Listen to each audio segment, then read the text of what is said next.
आप सभी को मेरा सादर नमस्ते। सत्यनारायण भगवान की व्रत कथा का चौथा अध्याय।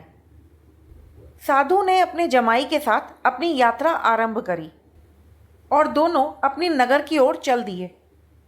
जब वो किनारे पे पहुंचे तो सत्यनारायण भगवान अपना रूप बदल के उनकी परीक्षा लेने के लिए आए। सत्यनारायण भगवान ने एक दंडी वेशधारी का रूप रखा और साधु से पूछा कि हे साधु, तेरी नाव में क्या है? साधु ने बड़े अभिमान के साथ हंसते हुए पूछा कि तुम क्यों पूछते हो? क्या तुम्हारी धन लेने की इच्छा है? मेरी नाव में तो सिर्फ बेल और पत्ते भरे हुए हैं। साधु के ऐसे अभिमान को देखते हुए और उसके ऐसे कठोर वचन सुनकर सत्यनारायण भगवान ने उससे कहा कि तुम्हारा वचन सत्य हो। और ये कह के वो दूर जाके समुद्र के किनारे बैठ गए। कुछ समय के पश्चात साधु ने अपनी नाव को ऊंची उठी हुई देखा। उसे ऊंचा देखकर साधु को बड़ा अचंभा हुआ और उसने उसमें जाकर देखा तो क्या देखता है कि वाकई उसके अंदर बेल और पत्ते भरे हुए थे। और ये देखकर वह साधु मूर्छित होकर ज़मीन पर गिर पड़ा। जब उसकी मूर्छा खुली तो वह अत्यंत शोक में डूब गया। तब उसके दामाद ने कहा कि आप शोक ना करें, ये ज़रूर दंडी का श्राप है, अतः हमें उनके शरण में चलना चाहिए और उनसे क्षमा याचना करनी चाहिए। दामाद की बात सुनकर साधु फौरन दंडी के पास पहुंचा। दंडी के पास पहुंचकर साधु ने उनसे क्षमा याचना की और अपने कठोर वचनों के लिए उनसे माफ़ी मांगी और बहुत ही शोकाकुल होकर रोने लगा।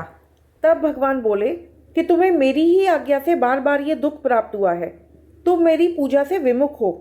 साधु बोला, हे भगवान, आपकी लीला अपरंपार है।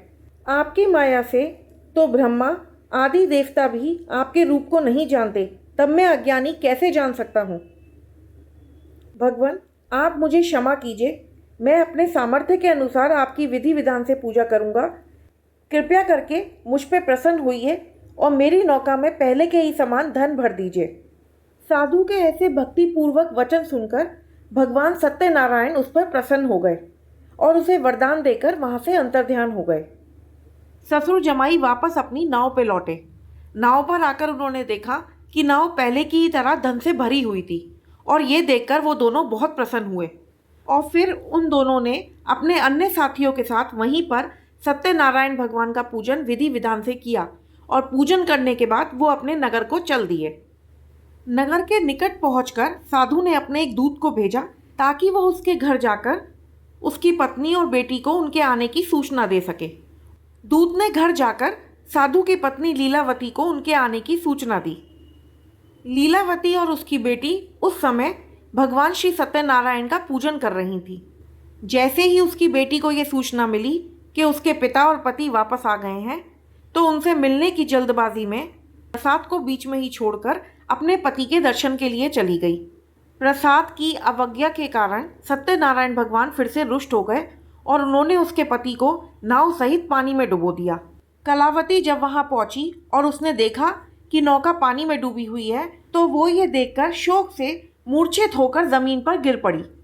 अपनी पुत्री को इस हाल में देखकर और नाव को डूबा हुआ देखकर साधु बहुत दुखी हुआ और दुख से रोने लगा और उसने सत्यनारायण भगवान से हाथ जोड़ते हुए रोते हुए क्षमा मांगी कि हे भगवान, मुझसे या मेरे परिवार से जो भी भूल हुई है उसे कृपया करके क्षमा कीजिए। साधु के ऐसे दीन वचन सुनकर भगवान उस पर प्रसन्न हो गए और भगवान सत्यनारायण ने उससे कहा कि तेरी पुत्री मेरे प्रसाद को छोड़कर आई है। प्रसाद की अवज्ञा के कारण ही ऐसा हुआ है। अगर तेरी पुत्री घर जाके मेरे प्रसाद को ग्रहण करे तो इसको इसका पति अवश्य मिल जाएगा। ऐसी भविष्यवाणी सुनकर कलावती फौरन अपने घर जाती है।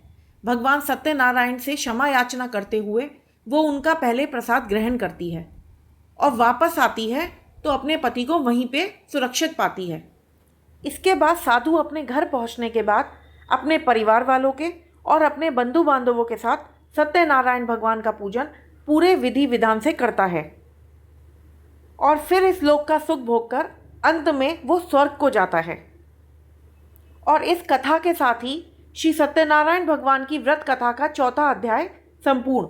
बोलिए श्री सत्यनारायण भगवान की जय।